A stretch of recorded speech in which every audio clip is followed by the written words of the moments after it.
Welcome and thanks for joining for this week's short devotional. This week I have an interesting psalm that has often come to mind in my life. Like I say, I want to share some psalms that God's put in my heart that I've gone back to over the course of the years and reflected on and just asked God to teach me things from. And Psalm chapter 8 is our psalm for today, Psalm chapter 8. A really interesting psalm. It's short.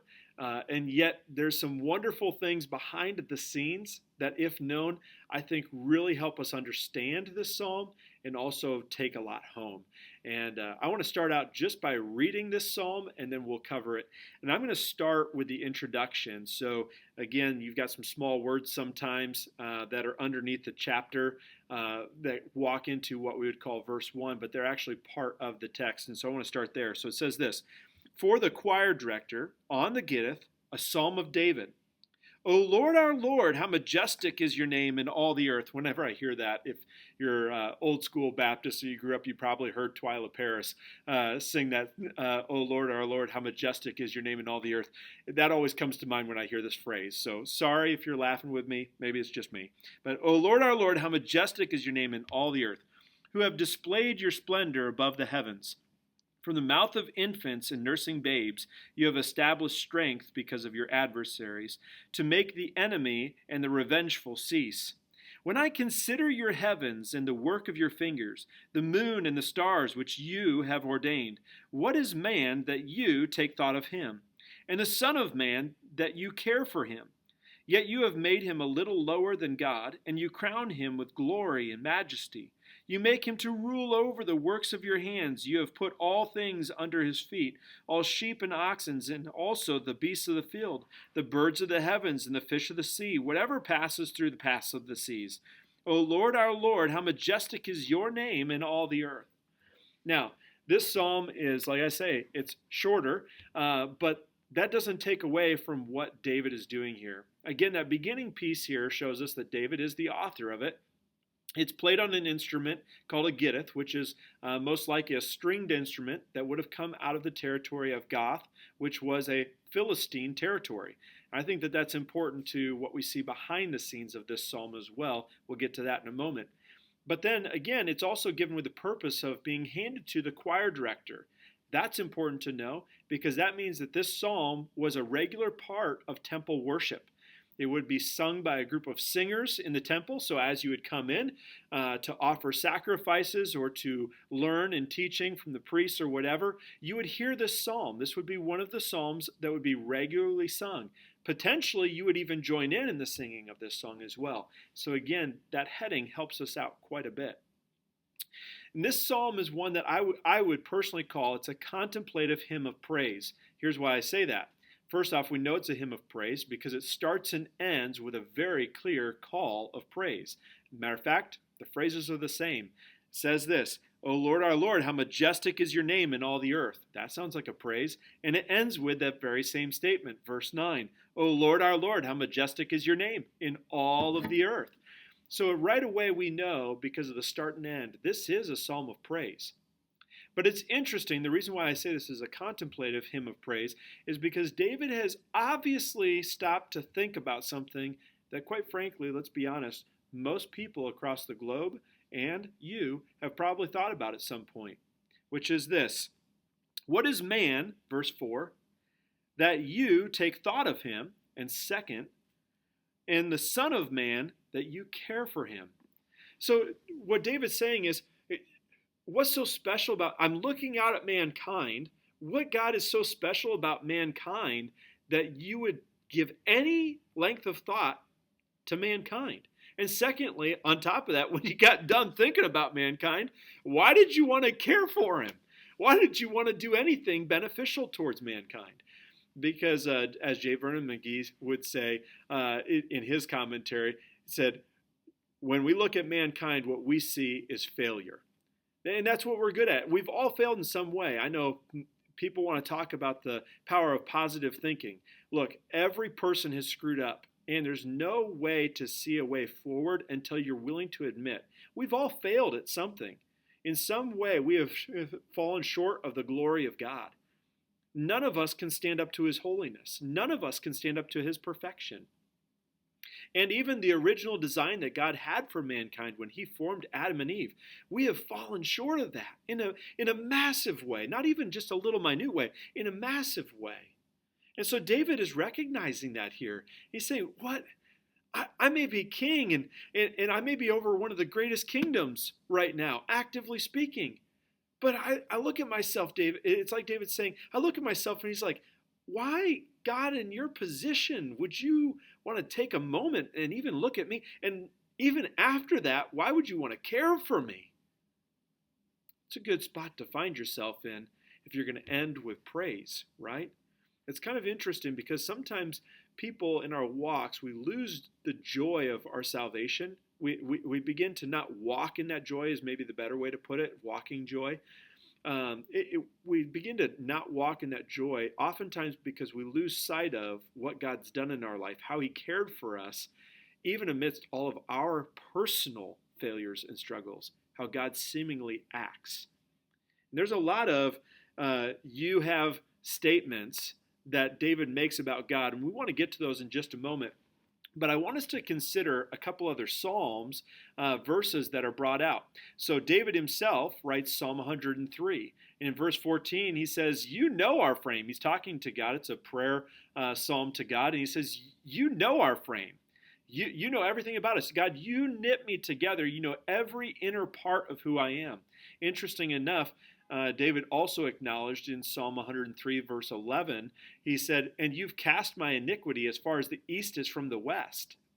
Again, just a remarkable statement to consider. We've heard those songs. Casting Crowns has that song as well about east and west. And we think about that statement. That's out of Psalm 103. It's a psalm of David, and it has to do with God's work in his life then, knowing his frame, knowing his failure, and yet God takes his sin and casts it as far as the east is from the west. What a wonderful thing. And then again, we see in Psalm 90, verse 12, we see the Psalm of Moses. It's a prayer song, if you will, from Moses. And Moses is saying, teach us to number our days, because we are frail, because we have a definite beginning here on earth, and we have a definite end here on earth. God, in light of our frame, the fact that we are a fading people, teach us to number our days so that our days are valuable, that they're used well in your hands, that they're not valuable to us, but that they're valuable to you, God. Again, all very important to this text here. Psalm 116, which many of you know is one of my favorite psalms in my own personal life that God's used. Psalm 116, verses 16 and 17, the psalmist talks out of thankfulness. He finds himself to be a servant to God because God has loosed his bonds, and out of thankfulness he responds back with a heart of gratitude saying, take it all. Take it all. And that's a wonderful text to read. Psalm 116 and Psalm 103 are two of my favorite psalms, and we'll get to those down the line. So I want to save those for another time. Psalm 19 is another one that parallels this text really well in Psalm chapter 8. And again, we're going to get to Psalm 19, but Psalm 19 is a psalm of praise that again is a nature psalm, as many will talk about it, because all of creation testifies to the glory of God. And David, some people call this a nature psalm too, by the way. I don't know that that's necessarily the point of it, but David definitely uses nature to help understand the position of God over the position of man. And so we can see that. We can see his power on display. He says this. He says, who have displayed your splendor above the heavens, meaning the stars in the sky. As we look out at all these different wonderful things, we see the power of God. We see him in absolute control. But again, we see something very important in all of this praise. We see this question, what is man that you take thought of him? I get this image, if you will, when I think about this statement of the Areopagus in Acts chapter 17. There's people that are constantly talking through philosophy of life. What is the chief end of man, right? Or what makes man so unique? Big questions, right? And if you're in philosophy classes in different colleges and universities, they're going to talk through those questions. There are things that Aristotle, Socrates, Plato, they all ask these different questions, right? It's really interesting to me that this question gets brought up by David. We ask this question. What is it that's so special about us? Well, God's already made that clear. See, in Genesis chapter 1, verses 26 to 28, God tells us that God made man. Decided to make man in his own image and also to have dominion over all of the creatures of the earth. That was our purpose. That was our created order. And matter of fact, that aligns perfectly with what David says here. Not only did you make man, but you made man a little bit lower than you, God, to have dominion over all the things of the earth. So not only were you mindful of us, you created us with a purpose of prestige of some sort, to still be under you, God, but to be above the rest of everything else in creation, it seems. This is incredible. Now we can take a look at these couple of you statements. Verse 4 says, you take thought of him. So first off, we see that God takes thought of man. Secondly, we see you care for him. God cares for man. Then it says, verse 5, you have made him a little lower than God. He gives him a place of prestige. Verse 6, you make him to rule over the works of the hands. So he gives him dominion. You have put all things under his feet, meaning he has some form of authority. And then if we go back even up to the top at verse 2, we see that you have established strength. So he supplies the ability. He supplies the strength and ability to see these things accomplished. One of the things that David takes note of is that when God formed man, there was supposed to be the mingling of the man and God constantly, that they were to work in harmony with one another. That man has no ability without God in him, filling him and running him to be able to see all that God tasked him with accomplished. And so it all of a sudden becomes a song of praise, one of harmony, where David is almost asking this question saying, God, if it weren't for you, man would literally be nothing. But because of you, man has a place that seems to be above everything else. Everything else. God supplies everything. I think that becomes a key focal point of Psalm chapter 8. Now the history going back to the Philistines, and I mentioned the Gittith, the fact that it's played on the Gittith. I don't think that that's any surprise, that the Gittith is an instrument more than likely out of Gath, which is a main city in Philistia. See, the interesting thing is in 1 Samuel, we learn a few different things. Now, David had many times of retreating to Philistines, sometimes good times, sometimes bad times. But before David's time, in Samuel's childhood, who would eventually be a prophet, and he would speak on behalf of Israel as a judge even, the text tells us on many occasions. At that time, he's just a child. He's been given over through Nazirite vow to be under Eli, the priest at the time. Eli has two sons, Hophni and Phinehas, who did not walk with the Lord, but they're acting as priests, and they were doing a pretty poor job. And there was war between the Philistines and Israel at that time. And in their desire to win the battle, they began to treat God like a genie. Not Samuel, but Hophni and Phinehas, the two sons of Eli. And because of that, they put the ark of God out into the battlefield saying, just by bringing God out here, we're going to win this thing. They didn't go to God. They didn't seek counsel from God. And they weren't worshiping God in their private life. And God wasn't about ready to let them have the victory in that moment because of their own pride and arrogance and not going to him. And so because of that, God doesn't let them win the battle. They are defeated. And the ark of God is stolen.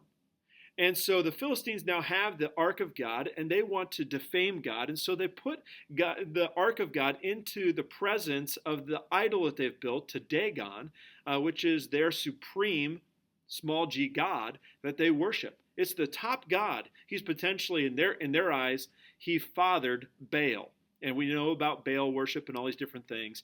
It is believed in Philistia that specifically that Dagon was the father of Baal. And so they put the ark of God in the presence of this idol, Dagon. And they come back the next morning, and Dagon, the idol, is laying on his face. And so they have to set him back up. It kind of takes me back to some of the learning of Aeneas, which was a Trojan, a man from Troy, who had to carry the household gods out of the house that was burning and falling down. And so the question is, how could these be real gods? Because who's carrying who? Aeneas had to carry him out. Well, these people had to set up Dagon. So, how powerful is Dagon if he has to get set up by someone else, right? That's just a funny question, totally to the side. Next to that, though, the next day they come back after Dagon's been set back up, and Dagon's head is cut off, his hands are cut off, and his torso is cut off. That's really interesting. And all of a sudden, it says that the Philistines began to realize that they were overpowered by the God of the Hebrews. That God was in their presence, and he was literally tormenting them, to the point where then they began to be plagued by different things. So because of their fear, they send the ark of God to another city, and then to another city, and then to another city, meaning this: it didn't take soldiers from Israel, it didn't take priests, it didn't take someone else. It was God and God alone that acted. To the point where then the Philistines say, we got to send this thing back to Israel. We got to get rid of this thing. We got to get rid of it now. And so they send the Ark of God back. And matter of fact, they refuse to touch it. So they send it with two cows, if you will. And they head back. The two oxen head back. And they knew it was God because they said, if it goes this path, if the two oxen go this path without any guidance, then we know it's of God. If it takes the different route, then we know it wasn't of God. Well, the two oxen take that path. They're like, yep, that was definitely God acting here. And so they send a guilt offering with it. A guilt offering to God, by the way. Just interesting that these pagan people that wanted to defame God are now worshiping God by sending a guilt offering and sending the thing back. And no, again, no soldier, no priest, nothing else. God acted on his own. On his own. So when all of a sudden the ark of God comes back, Samuel is offering a sacrifice on behalf of the people. And he tells them, hey, look, this thing that's coming back, this ark of God, as God's presence is coming back to be among us, we're offering sacrifices, but I'm telling you, go and get rid of all your household gods, turn them away, turn back to the God, and worship him alone. Worship him alone. He is the one that has given us strength. He's the one that's provided victory in battle. He is the one that has been mindful towards us, a people that fail and don't deserve him, and yet he's cared for us. Serve him and serve him alone. I think that David had this in mind when he writes this psalm. One of the major cities that had the Ark of God was the city of Gath. There's your connection point. And I think that when we look at this text here, David is desiring to take something that he's been pondering, which is, God, I'm a failure. I don't succeed unless you're with me. Unless you, God, unless my eyes are fixed on you, there is nothing about me worth anything. But God, when my eyes are fixed on you, and when you're working in me, and when you're working through me, all of a sudden, I realize the place in which you put me. A place of prestige. A place I don't deserve.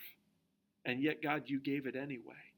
So what can I do but sing your praise? I think when the people came into the temple and they heard this psalm, I think they had all of that history and all of these thoughts going through their mind. God, who are we that you're mindful of us? But praise you, you've cared for us anyway.